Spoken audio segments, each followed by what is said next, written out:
I'm Leonard Nevarez, professor of sociology and urban studies. I'm talking to you from the art studios of the Art Centro building located on Main Street in the city of Poughkeepsie.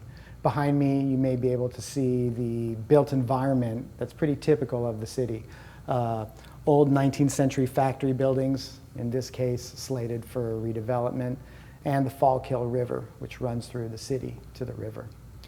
As you'll learn when you arrive at Vassar, the city of Poughkeepsie is technically a different municipality than the town of Poughkeepsie, where the college is located. The city is with about 30,000 residents. It's much smaller than the city of Oakland, which is where the novel There is set. Although the demographics are a little similar. This too is a so-called majority-minority city, where people of color make up more than 50% of the residents, and also where Native Americans count for just about under 1% of the population. In considering the Oakland stories of Native Americans told in There, I'd like you to think about how the city isn't just a setting, but maybe a character in the novel.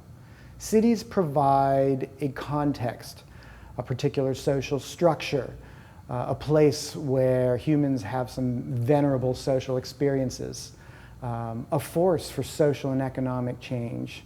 It's a context that sets in motion the lives and stories of the characters in the novel. Some background about Oakland. It's the 8th largest municipality in California, and historically has been the second city to San Francisco in the Bay Area's in the Northern California's Bay Area region. 150 years ago, Oakland had about the same population size as the city of Poughkeepsie does today. 50 years later, as it grew, the city became about 90% white, although it still had twice as many African Americans as San Francisco across the bay did. World War II especially changed Oakland, as the industries of manufacturing, shipping, and shipbuilding drew workers from across the country. Oakland was a key destination in the Great Migration of African Americans from the South. And in the following decades, as they were segregated in ghetto neighborhoods and schools, as whites fled for the suburbs, and as federal urban renewal policy targeted the so-called slum neighborhoods, Oakland erupted in civil rights and Black Power protests. The Black Panther Party started in Oakland. Today, Oakland is by one measure the 4th most diverse city in the US, with large Latinx and Asian populations. Some of these residents can claim roots dating back to the 19th century. Many more of them came to Oakland following US immigration policy reforms of the 1980s.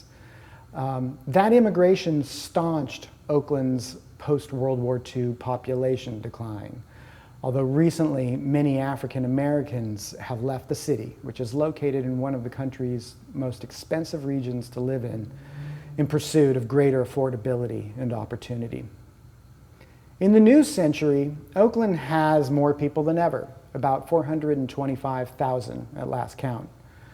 As Silicon Valley drives up incomes and commuting times for tech workers and the service class that industry employs, the hyper-gentrification of San Francisco has in turn made Oakland attractive to a young, educated, and largely, though not exclusively, white populace. To make a comparison closer to home, Oakland has become the Bay Area's Brooklyn to San Francisco's Manhattan. So this is the urban context for There, which locates the characters' homes and the big Oakland powwow in the still relatively segregated and ungentrified vicinity of East Oakland.